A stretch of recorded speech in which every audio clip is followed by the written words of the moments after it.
일하신다는 뜻입니다. 이 놀라운 사실을 우리 함께 한번 고백하며 나가겠습니다. 별이 빛난 소망의 밤, 베들레헴 왕 나셨네. 별을 따라 나선 여행, 우릴 구유로 인도하시네. 함께 임마누엘, 임마누엘, 임마누엘. 우리 가운데 계시는 하나님, 주 오셨네.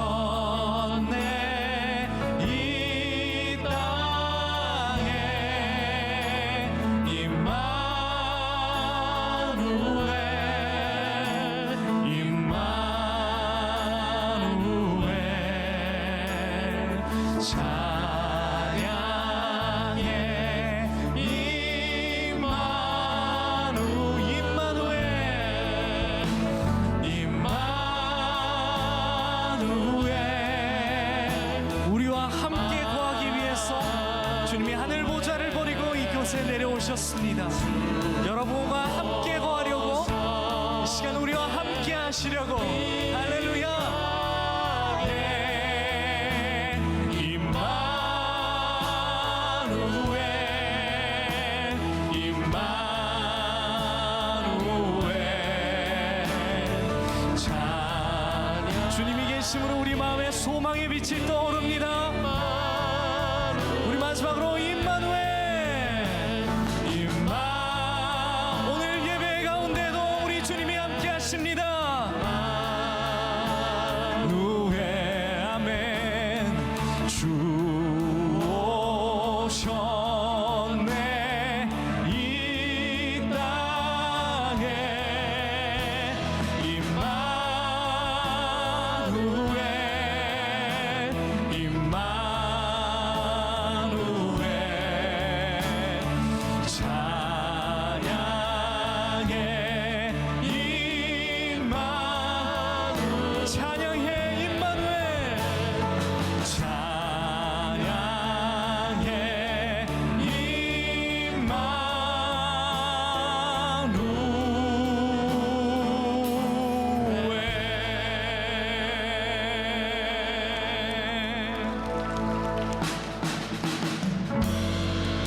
이 시간 이 예배 가운데 우리와 함께 하십니다.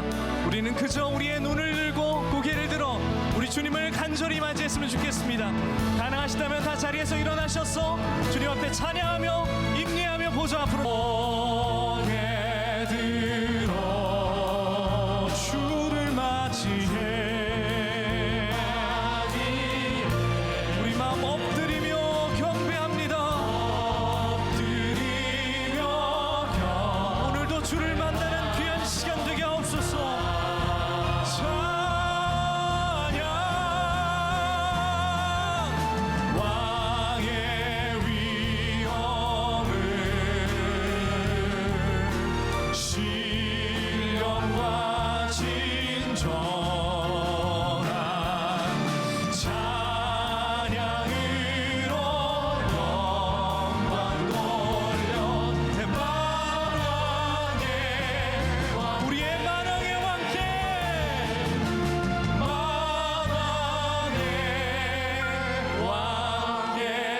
우리와 함께 하시는 임마누엘의 하나님을 찬양합니다.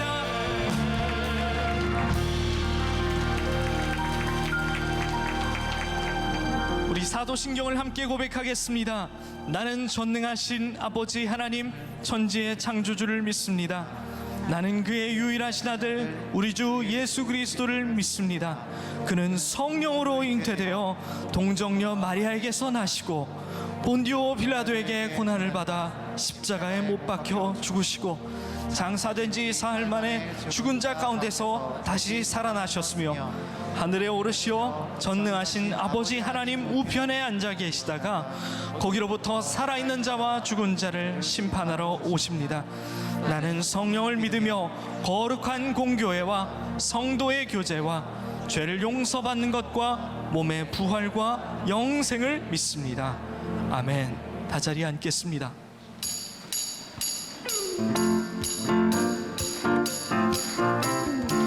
예수의 나심을 기뻐하며 찬양했던 천사들의 마음으로 이 시간 우리도 기뻐하며 우리 주님을 경배합니다. 천사 찬송하기를, 천사 찬송하기를, 거룩하신 구주께 영광 돌려보내세. 구주원을 하셨네. 크고 작은 나라들 기뻐하다 하여라. 영광 받을 왕의 왕 베들레헴 나신 주. 영광 받을 왕의 왕 베들레헴 나신 주.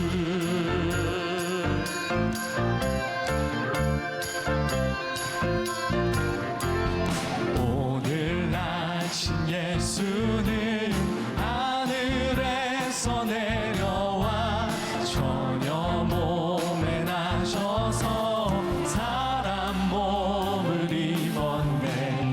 세상 모든 사람들 영원하신 주님께 영광 돌려보내며 높이 찬양하여라.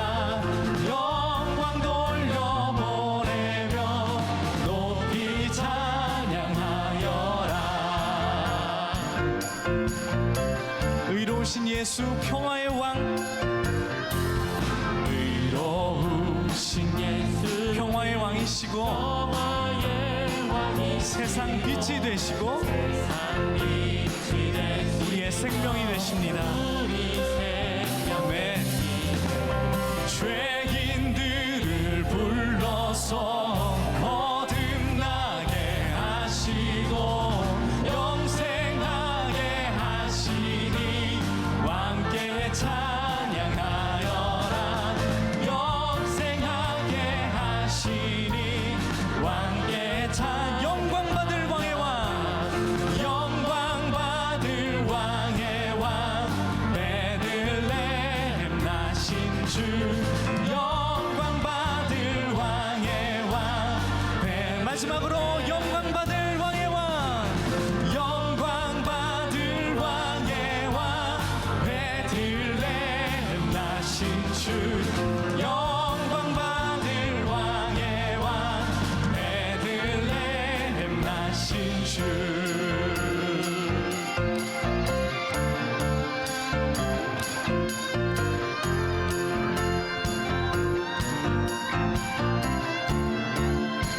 하나님께 감사와 영광의 박수를 드립니다. 아멘. 우리를 위해 독생자를 보내셨습니다. 계속해서 광야 시리즈로 우리가 말씀을 듣고 있습니다. 광야에서 만나는 크리스마스를 겪는 느낌인데요. 주님이 우리의 인생을 흔드실 때는 다 이유가 있습니다. 그것을 우리가 기억하면서 여러분 흘러간 찬양 중에 아주 좋은 찬양이 있어서 우리 함께 불러봤으면 좋겠습니다. 광야를 지날 때, 시험을 당할 때, 어려운 순간에 인내하라.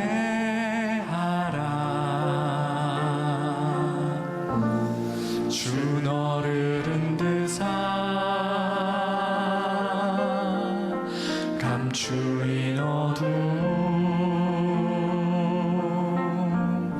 드러내 주시리. 인내하라. 다시 한번 광야를 지날 때, 광야를 지날 때, 시험을 당할 때, 시험을 당할 때, 어려운 순간을 만나면 어려운 순간에 기뻐하라. 성경에서 말씀합니다. 기뻐하라.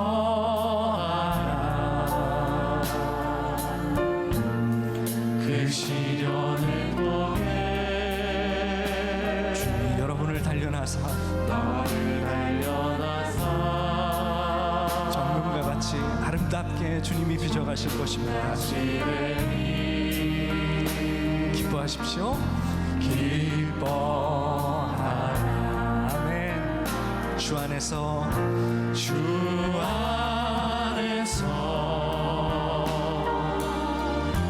인내하라. 기뻐하고 감사하라.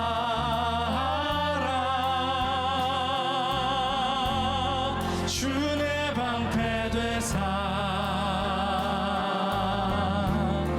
그 선하심으로 늘 함께 하시며. 무엇을 걱정하며 두려워하느냐? 우리 마음 가운데 주님이 말씀하십니다. 우리 가슴에 손을 한번 얹어보겠습니다. 함께 찬양합시다. 주 안에서 주님 안에서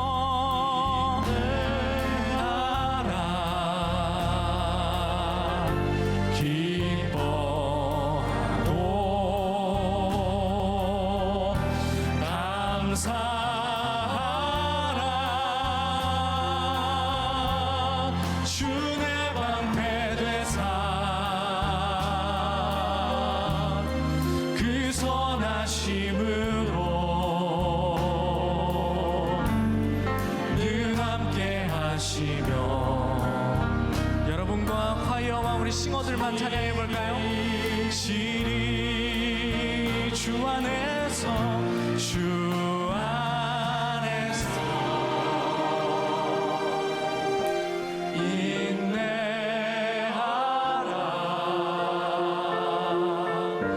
기뻐하고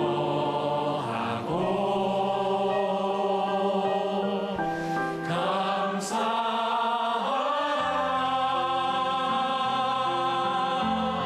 주 내 방패 되사 그 선하심으로 늘 함께 하시며 지키시리.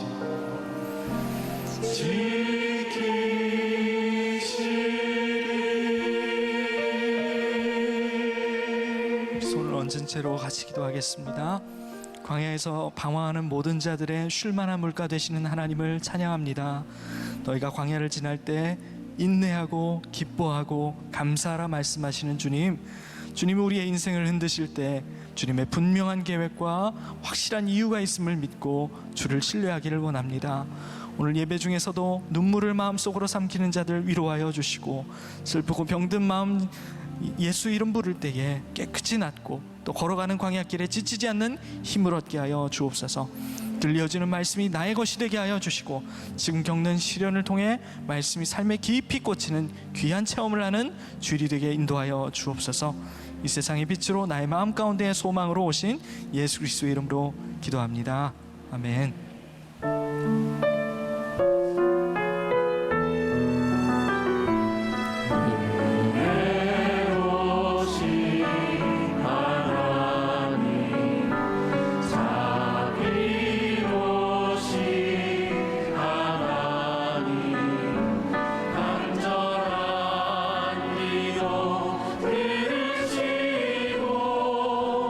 주의 이름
우리들이 8개의 광야를 우리들이 이제 만나게 됩니다.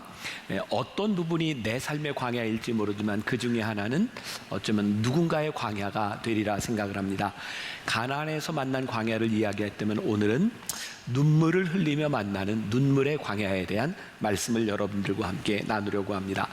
여러분들은 눈물 하면 어떤 이미지가 떠오르시나요? 슬프다? 저에게 있어서 제가 목회를 하면서 눈물이라고 하는 것은 늘 하나님이 우리에게 주신 큰 선물이다 라는 생각이 듭니다. 눈물 다음에는 분명히 하나님의 축복이 있기 때문입니다. 교만한 사람, 완악한 사람은 절대 눈물을 흘리지 않습니다. 우리가 하나님 앞에서 눈물을 흘리는 것이 왜 축복인가? 그 순간 우리들이 하나님 앞에 내 마음이 말랑말랑해지죠. 이런 표현이 좋을 것 같아요. 땅을 이렇게 기경해서 씨를 뿌렸을 때 싹이 나올 수 있을 만큼 마음이 물렁물렁해지는 것, 그게 바로 눈물이 아닐까. 그래서 눈물이 축복인 것은 하나님의 은혜를 경험하는 통로가 되기 때문에 눈물은 축복이다. 그러니 오늘 눈물의 광야에 대해서 여러분들과 말씀을 나누게 될 텐데, 눈물이 힘들고 어려운 것이기는 하지만 이것을 통해 어떻게 하나님의 축복을 경험하게 되는가를 보게 됩니다. 오늘 말씀의 주인공은 하갈입니다. 이스마엘 하갈의 이야기인데, 여러분들 가운데 이 하갈에 대해서도 잘 모르는 분이 있을지 몰라요. 그런 분들은 창세기 16장, 17장, 18장, 19장, 20장, 21장 정도를 쭉 보시면 그 스토리를 알 수 있습니다.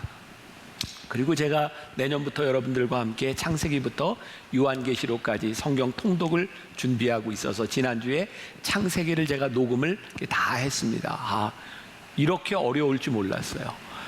정말 안 틀리고 읽으려고 정신을 똑바로 차리고 성경을 이렇게 정독하는데, 끝나고 그걸 이제 보고 있던 우리 목회자들에게 별로 안 틀렸지 그랬더니 많이 틀렸대요. 그래서 야, 이거 큰일 났다. 지금 그렇게 하고 준비를 하고 있고요. 저에게 굉장히 놀라운 유익이 있었는데, 그렇게 정신을 똑바로 차리고 성경을 읽다 보니까 그동안 이렇게 보이지 않던, 깨닫지 못했던 것들이 눈에 들어오는 거였어요. 저는 내년 한 해 여러분들이 1월 1일부터 시작하는 통독을 쭉 마쳤을 때 아마 그 다음부터 여러분들이 말씀을 들을 때 말씀이 쫙 들어오는 경험을 하지 않을까, 그래서 기대를 가지고 이제 통독도 준비를 하고 있습니다.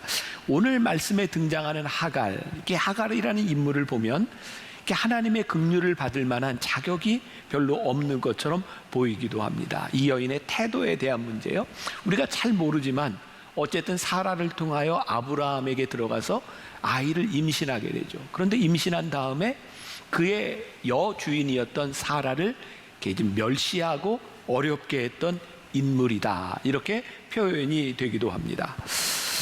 어쨌든 우리가 자격으로 볼 때 이 하갈이라는 여인이 하나님의 자비하심을 받는다는 것도 그렇게 참 납득하기 힘든 부분일지도 모르겠다. C.S. 루이스의 책 순전한 기독교에 보면 이런 내용이 있어요. 인간이 빠져있는 곤경의 이유는 스스로 독립적인 위치에 서려고 하는 것, 자기가 주인인 척하기 때문에 인간은 곤경에 빠진다는 거예요.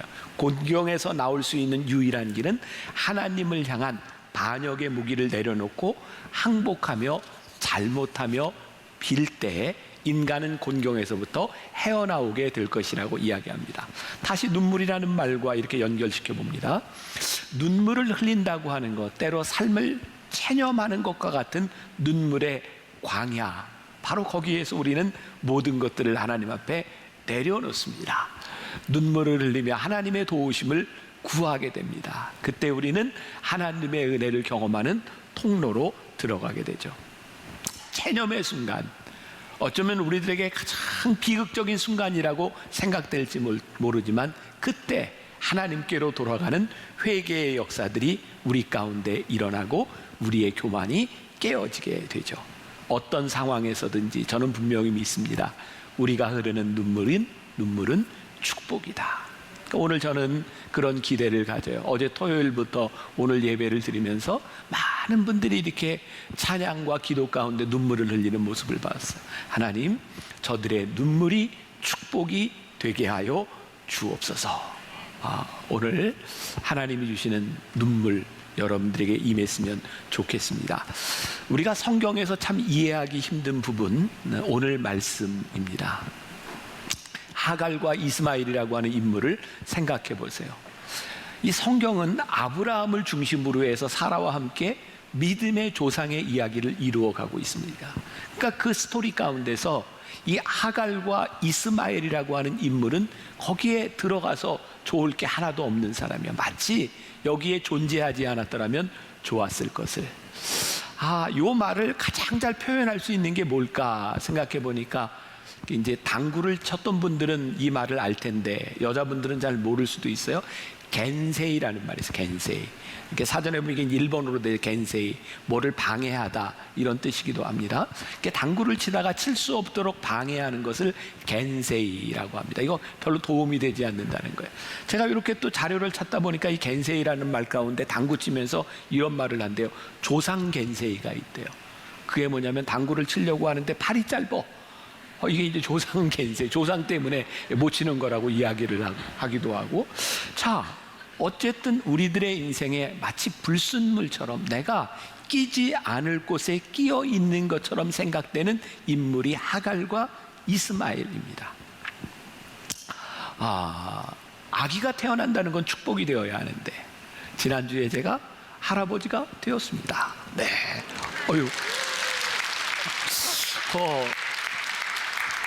남 할아버지 된 것에 대해서 계속 이렇게 박수를 치시네요. 네, 할아버지가 됐어요. 그런데요, 우리 이제 손녀가 태어났는데 예뻐요, 예뻐. 진짜 예쁜데, 근데 문제는 얘가 큰 축복을 받으며 태어났다는 거예요. 어떻게 축복을 받았냐면 세상에 할아버지 할머니가 얼마나 많은지 몰라요. 우리 쪽으로도 이게 첫손주지, 우리 며느리 쪽으로도 첫손주지, 고모 할머니, 이모 할머니, 증조 할머니, 증조 할머니 해가지고 얼마나 많은 할머니들이 지금 대기하고 기다리고 있는지 몰라요. 굉장히 축복 가운데 태어났어요. 근데 이번 주에 아마 이제 사진 하나가 이렇게 카톡으로 돌았던 모양이에요. 이제 교인들이 그 사진을 보면서 제가 전해드린 이야기입니다. 애가 참 예쁘기는 한데 왠지 목사님 스멜이 나. 이렇게 얘기를 한 것 같아요. 우리 애들이 이렇게 별로 기뻐할 이야기는 아니죠. 그런데 우리 며느리가 참 지혜롭게 이렇게 말을 했다 그래요. 아유, 교인들의 사랑을 많이 받겠네요.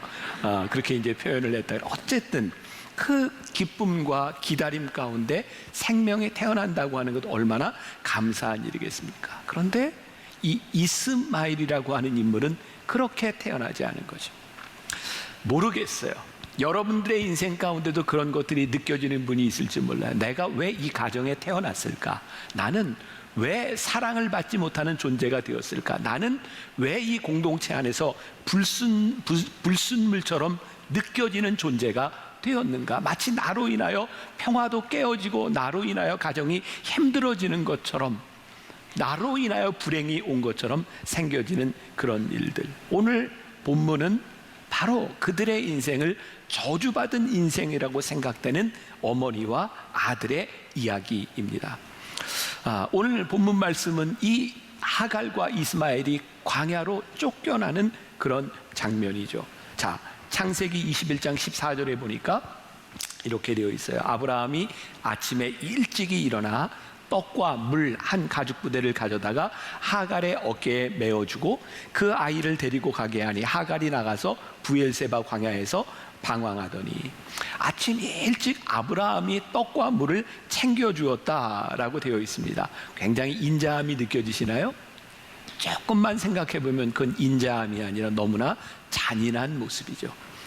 한 여인과 아이를 데리고 광야로 나가는 그 사람에게 한 가죽 부대의 물과 떡이라고 하는 것이 얼마나 버틸 수 있겠습니까? 그 광야에서 헤매다 물 떨어지고 떡이 떨어지면 들짐승의 밥이 될지도 모르는 일.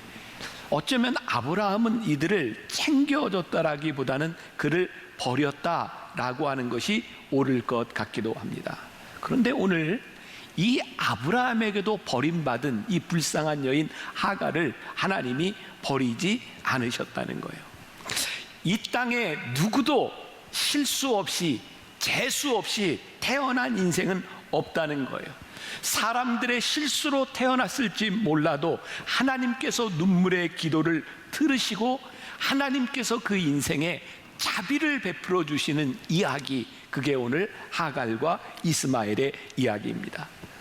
억울하다고 생각하고 아무도 나의 서러움을 알아주지 않는 그 광야의 한 복판에서, 그 인생의 광야 한 가운데서 눈물을 흘리는 그 여인을 하나님이 그냥 내버려 두시지 않았다는 거예요. 저는 오늘 말씀을 듣는 누군가는 여러분들 가운데 그런 인생의 광야에서 눈물을 흘리는 분이 있을 거라고 생각해요. 내가 버림을 받은 그런 눈물도 있겠지만 내가 잘못한 실수로 인하여 광야에서 흘리는 눈물이 있을 수도 있어요. 그런데 하나님은 우리를 절대로 버리지 아니하신다는 거죠. 자, 성경을 우리들이 보면서 조금 우리들이 다른 시각으로 볼 수도 있겠다라는 생각이 드는데, 하갈이 아이를 임신했을 때 그의 여주인이었던 사라를 멸시했다라고 되어 있는데, 사실 진짜 하갈이 그의 여주인을 멸시했을까? 혹시 이것은 그냥 사라가 느끼는 감정은 아니었을까? 당시 근동지방의 상황에서 그 아이가 태어나도 당연히 자기의 아이가 아니라 자기 주인의 아이가 될 것이라는 것을 알고 있는 그 상황 가운데서 마음이 산란하기는 했겠지만 과연 자기 주인을 멸시했을까? 그런데 어쨌든 그런 이유로 인하여 사라에게 이 하갈은 많은 학대를 받았고, 지금 이스마엘을 낳기 전에 아이를 임신한 채로 광야로 도망간 적이 있어요. 하라의 학대를 피해서. 그때도 그녀는 광야에서 눈물을 흘리고 있었고, 창세기 17장 20절에 보니까 그 눈물을 흘리는 그 하갈을 하나님께서 어떻게 대하셨는지를 보여주고 있어요. 이스마엘에 대하여, 그가 낳은 아들 이스마엘에 대하여 내가 내 말을 들었나니 내가 그에게 복을 주어 그를 매우 크게 생육하고 번성하게 할지라. 그가 12두령을 낳으리니 내가 그를 큰 나라가 되게 하려니와.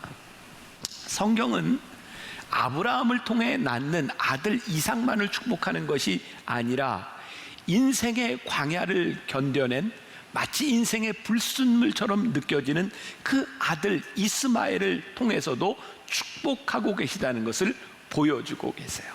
고난과 저주 속에서 태어난 것처럼 보이는 아이에게도 하나님의 인도하심이 있다.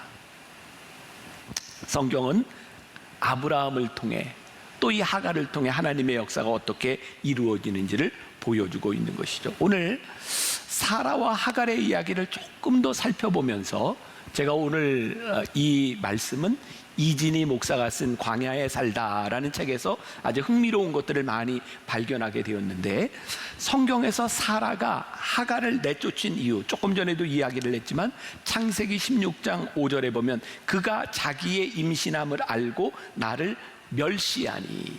근데 이것은 어떤 팩트라기보다는 아이를 갖지 못하는 사라의 자격지심에서 나온 것일 수도 있어요. 그런데 그 일로 인하여 이 하갈이 너무 힘들었던 거죠. 자, 우리가 성경을 보면서 흔히 이런 생각하죠. 우리가 본받아야 될 믿음의 영웅 아브라함, 야, 믿음의 조상 아브라함과 사라. 그런데 지난주에도 그런 말씀을 드렸지만 성경을 통해서 이렇게 쭉 보는 아브라함과 사라라고 하는 인물이 그렇게 좋은, 그렇게 대단한, 그렇게 믿음이 있는 사람이 아니었던 것 같아요. 성경을 유심히 보십시오. 그런데 그들을 하나님이 끝까지 놓지 않으셨던 이유는 그들의 믿음의 자격에 있는 것이 아니라 하나님의 약속의 신실하심으로 인하여 그들을 버리지 않았던 것을 우리들이 보게 되죠.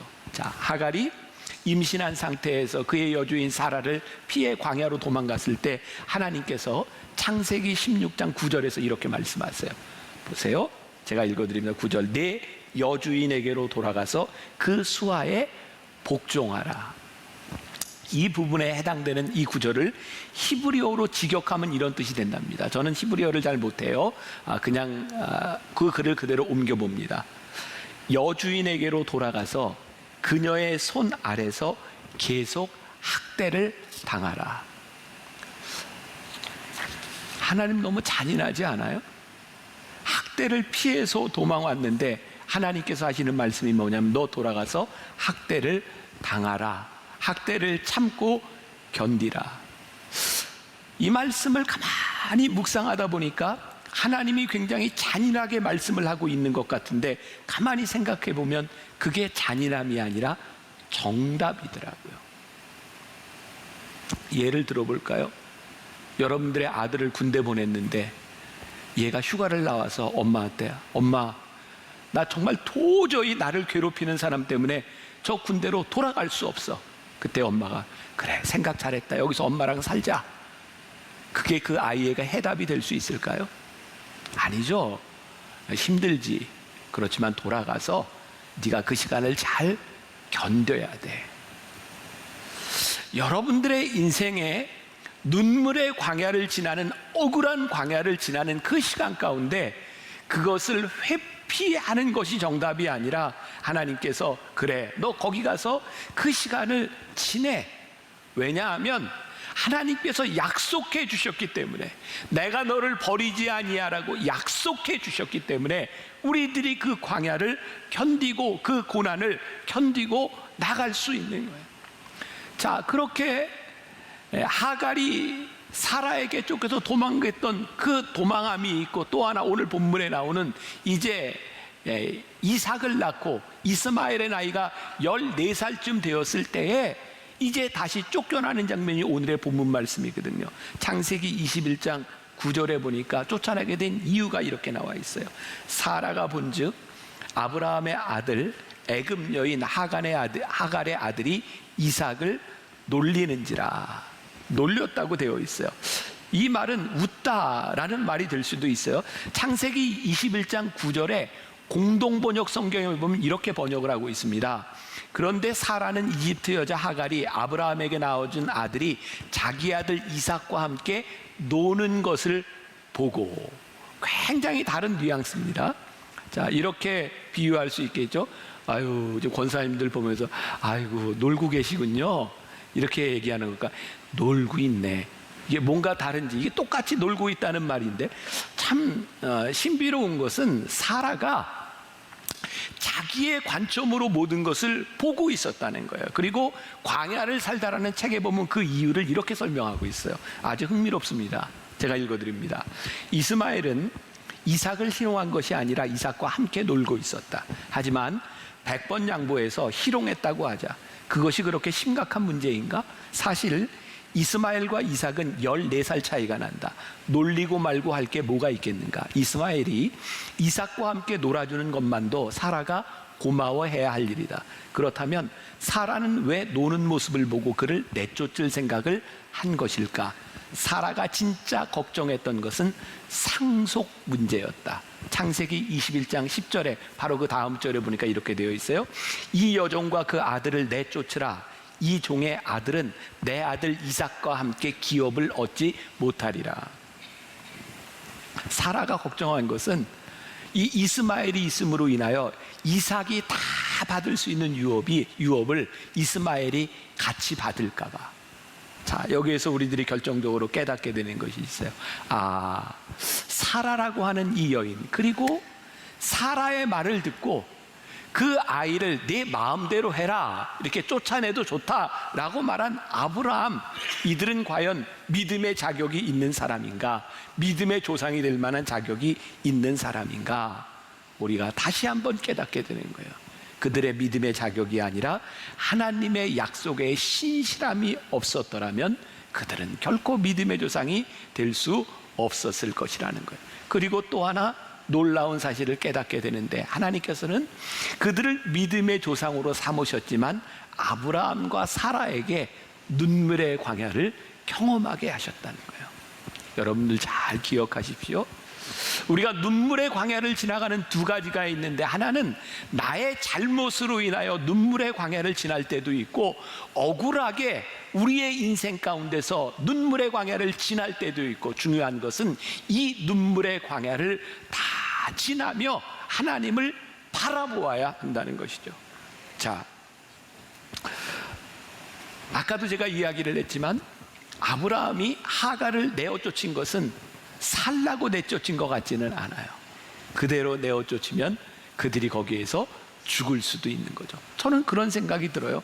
제가 조금 지나친 생각일까요? 하갈과 이스마엘이 거기에서 죽었더라면 아브라함과 사라는 살인자가 되지 않았을까요? 어쩌면 하나님께서는 그들을 살리셔서 아브라함과 사라도 보호하고 계심을 보게 되죠. 그러나 아브라함과 사라도 그 일로 인하여 피눈물을 흘려요. 제가 그 제주도에 가면 빛의 벙커라고 하는 곳에서 이렇게 그림들을 이렇게 전시하는데, 지금 샤갈의 그림도 지금 이제 나오고 있어요. 르누아르 뭐 이렇게 그림들이 나오는데, 샤갈의 그림 중에 이런 게 있더라고요. 이삭의 희생이라는 그림인데, 잘 보세요. 저기 빨갛게 칠한 부분에 아브라함이 칼을 들고 있습니다. 그 밑에 이삭을 제물로 드리려고 하고 있죠. 저 위에 예수님이 십자가를 지시는 모습, 어떤 희생의 모형, 이런 것들을 보여주고 있어요. 샤갈은 이 그림에서 어떤 팩트라기보다는 자기가 해석하고 있는 것을 그리고 있는 거예요. 자, 잘 보이지 않지만 여러분들이 보기에 이렇게 왼쪽에 나무 덤풀이 하나 보이고 있어요. 그리고 거기에 여인이 하나 절규하고 있습니다. 저게 누구냐면 사라입니다. 이건 성경 이야기가 아니에요. 샤갈의 해석입니다. 아브라함이 이삭을 죽이려고 하는 저 모습, 사라는 하갈과 이스마엘을 죽음 가운데 몰아넣고 그 여인이 가슴 아프게 통곡했던 그 아픔을 바로 이삭이 제물로 드려지는 저 순간 절규하며 그 아픔을 맛보고 있다. 광야에 살다라는 책에 이렇게 되어 있습니다. 좀 읽어드립니다. 하갈이 죽어가는 이스마엘을 바라보면서 통곡했듯이 사라도 죽을 뻔한 아들 이삭 때문에 통곡해야 했다. 하갈에게 피눈물을 흘리게 한 사라 자신 역시도 피눈물을 흘리게 된 것이다. 아브라함은 어땠는가? 이삭을 위해 이스마엘을 버렸더니 하나님이 그에게 이삭을 달라고 하셨다. 아들 둘 가운데 하나는 버리고 하나만 남았는데 그 하나를 하나님이 바치라고 하시는 것이다. 하갈이 남편에게 버림받고 광야로 쫓겨날 때 죽어가는 아들을 바라보며 느꼈던 바로 그 심정이 아니었을까? 어쨌든 아브라함도 사라도 하갈도 이스마엘도 그들의 인생의 광야 가운데서 아픈 눈물을 경험하게 됩니다. 그런데 중요한 것은 이 눈물 가운데 하나님이 찾아오셨다는 거예요. 창세기 16장 11절에 하나님께서 직접 지어주신 이름 이스마엘이 나와요. 이렇게 되어 있어요. 그 이름을 이스마엘이라 하라. 하갈의 뱃속에 있는 아들을 향해 이는 여호와께서 내 고통을 들으셨음이니라. 고통 가운데서 그 고통을 들으셨다고 말씀하고 있어요. 자, 오늘 본문 16절 말씀은 이삭이 젖될 때 나이가 되었을 즈음 쫓아나는, 광야로 쫓겨나는 비참한 울부짖는 하갈의 모습을 보여주고 있죠. 21장 16절 어떤 모습이에요? 이르되 아이가 죽는 것을 참아보지 못하겠다 하고 화살 한바탕 거리 떨어져 마주 앉아 바라보며 소리내어 우니. 화살 한바탕이면 이렇게 활을 딱 쏘았을 때 한 50m쯤 떨어진 거리라. 그러니까 여기에서 저 끝에쯤 될 것 같아요. 왜 그랬을까요? 생각을 해보세요. 이제 광야에서 먹을 것, 물이 다 떨어져서 죽게 되었는데 그 죽어가는 아들을 참아 볼 수가 없어서 화살 한바탕쯤 떨어진 그 거리에 아들을 놓고 하갈은 여기에서 절규하고 울고 있는 거예요. 바로 이 상황 가운데서 다음 절을 보니까 이렇게 되어 있어요. 하나님이 그 어린아이의 소리를 들으셨으므로, 어떤 소리? 어린아이의 울부짖는 소리를 들으셨으므로 하나님의 사자가 하늘에서부터 하갈을 불러 이르시되 하갈아 무슨 일이냐 두려워하지 말라. 하나님이 저기 있는 아이의 소리를 들으셨나이다. 하나님께서 그 아이의 울부짖음을 들으셨다는 거예요. 말씀을 준비하면서 이것저것 자료를 찾다가 본 그림이 두 개 있습니다. 하나는 장 바프티스트 가미우 코로의 광야의 하갈이라는 그림입니다. 저 그림을 잘 보고 이미지를 머릿속에 좀 넣어두세요. 저 하갈의 모습 보이시죠? 이스마엘의 모습이 보이시죠? 네, 또 하나의 그림이 있는데 그 또 하나는 그 체코의 화가였던 이마누엘 크레센츠 리슈카라고 하는 사람이 쓴 거예요. 자, 저기에도 이삭이 있고 하갈의 모습이 있습니다. 이미지를 두 개 다 넣어 놓으셨나요? 자, 저 그림을 보면서 저 화가들이 성경을 잘 이해한 것 같지는 않아요. 아마 화살 한바탕이라고 하는 것을 신학자가 아니니까 잘 이해하지 못했을 수도 있어요. 어쨌든 그 아들을 눕혀놓고 절규하는 어머니, 저 어머니가 어디를 바라보고 있나요? 하늘을 바라보고 있어요. 황량한 광야에서 먹을 것이 없이 다 떨어진 상황 가운데서 하갈이 바라볼 수 있는 것은 오직 하늘밖에 없었어요. 하나님밖에 없었어요. 인간이 하나님을 정말 제대로 바라보게 되는 때는 언제인가? 아무것도 바라볼 곳이 없어서 그 어떤 곳에서도 도움이 사라져버린 곳에서 우리는 하나님을 바라보게 되죠. 혹시 여러분들 가운데 그런 경험이 있으세요? 너무 힘들어서 하나님, 저 좀 살려주세요. 근데 저는요, 제 상상인데 하갈은 지금 이 상황에서 하나님 저 살려주세요 이렇게 기도했을 것 같지 않아요. 이제는 아무 소망이 없고 너무 힘이 드니 하나님 이제 좀 죽여주세요.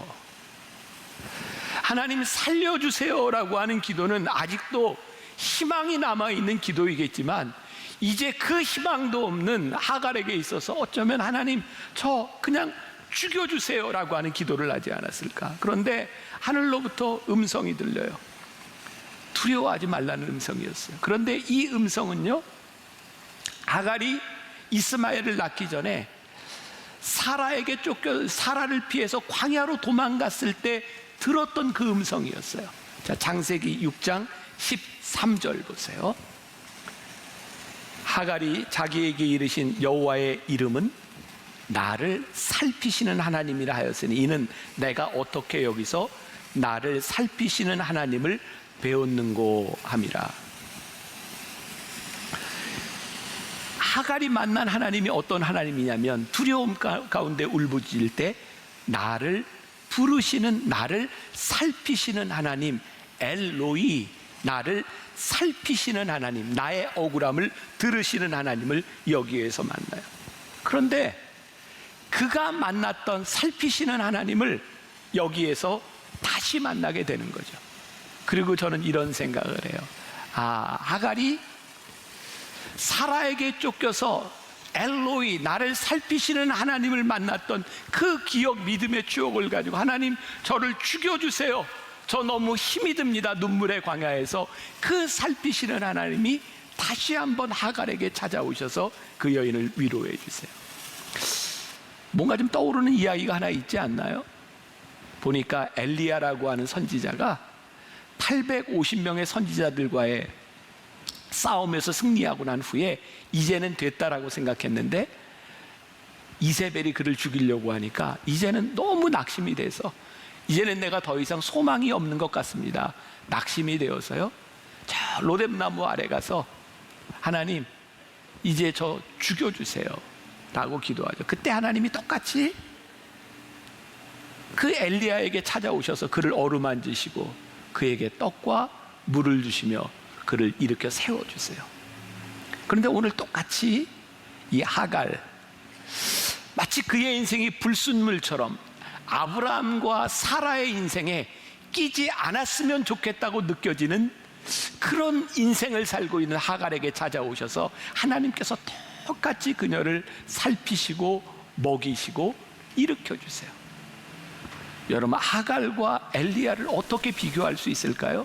하갈은 이방 여인이요, 버림받은 여인. 엘리야는 당대 최고의 선지자예요. 놀라운 사실을 발견합니다. 엘리야를 살피셨던 엘로이의 하나님께서 하갈도 살피시는 엘로이의 하나님이시고 그 하나님은 오늘 우리를 살피시는 엘로이의 하나님이시구나. 여러분들 가운데 아마 원치 않는 광야를 지나가야 되는 분이 있을 거예요. 그런가 하면 여러분들의 잘못으로 인하여 피눈물이 나는 눈물의 광야를 지나가는 사람도 있을 거예요. 그런데 그 광야에서 우리들이 눈물을 흘리며 하나님께 기도할 때 우리를 살피시는 엘로이의 하나님께서 우리들에게 오셔서 우리를 먹이시고 입히시고 우리를 일으켜 세우신다는 거예요. 여러분들 가운데 많은 상처가 있는 분이 있을 거예요. 나는 왜 이 가정에 태어났을까? 내 인생은 왜 누군가에게 이렇게 도움이 되지 않을까? 왜 나 때문에 누군가 이런 어려움을 겪어야 되는가? 하나님은 오늘 우리들에게 말씀하세요. 그 어떤 인생도 나는 포기하거나 나는 버리지 않는다. 나는 너를 살피시는 엘로히의 하나님이시다. 오늘 이 엘로히의 하나님 이 이름 붙들고 여러분들의 인생의 광야로 나갈 수 있기를 주님의 이름으로 간절히 축원합니다.